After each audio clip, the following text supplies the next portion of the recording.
சிறகடிக்க ஆசை சீரியல்ல நாளைய எபிசோட்ல என்ன நடக்குது அப்படின்னு பார்த்தீங்கன்னா, நம்ம முத்து எல்லாத்தையுமே கண்டுபிடிச்சுட்டாப்ல. இது எல்லாத்துக்கும் காரணம் சிந்தாமணி தான். மீனாவோட பைக்க தூக்க வச்சதும் சிந்தாமணி தான் அப்படிங்கிறத கண்டுபிடிச்சதுனால, சிந்தாமணி வசமா மாட்டிக்கிட்டாங்க. இப்ப பைக்கு கிடைக்காது.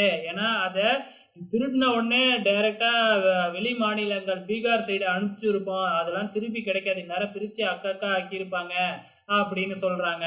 அப்படின்னா, எனக்கு அந்த பைக்குக்கான காசு வேணும் அப்படின்னு கேட்கிறாப்புல.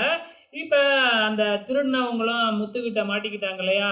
அவங்க சிந்தாமணிக்கு ஃபோன் பண்ணி, "நீங்க தான் காசு குடுக்கணும். இல்லன்னா போலீஸ்ல நாங்க உங்கள தான் சொல்லுவோம்." அப்படின்னு சொன்னதுனால, இப்ப சிந்தாமணி தான் காசு குடுக்குற மாதிரி வருது. ஆனா சிந்தாமணி என்ன செய்றாங்க, இப்ப ரோகிணிக்கு ஃபோன் பண்ணி, "நீ சொன்னதுனால தான் நான் இதெல்லாம் செஞ்சேன்." இப்ப முத்து வந்து பார்த்தீங்கன்னா, எல்லாத்தையும் கண்டுபிடிச்சுட்டாப்புல, பணம் கேட்கிறாப்புல. இப்ப நீ பணம் குடுக்கலன்னா, நீ சொல்லி தான் செய்ய சொன்னேன்னு நான் முத்துக்கிட்ட சொல்லிடுவேன். அப்படின்னு சிந்தாமணி ரோகிணிய பிளாக்மெயில் பண்ண ஆரம்பிச்சுட்டாங்க. ஆக மொத்தத்துல மீனாவுக்கு கொடைச்சல் குடுக்கணும் அப்படின்னு நெனைச்ச ரோகிணிக்கே இப்ப ஆப்பு வந்துருச்சு. இப்ப பணத்துக்கு என்ன செய்யும் ரோகிணி? நேரா மனோஜ் கிட்ட போயிட்டு 50,000 பணத்த கேட்டு பாக்குது. மனோஜ் தருவாப்புலையா இல்லையான்னு தெரியல. மனோஜ் தரலன்னா என்ன? நேரா மீனாவும், முத்துவும் சேர்த்து வச்சிருக்காங்க இல்லையா? ஒரு உண்டியலு. அதிலிருந்து திருட பாப்பாங்க.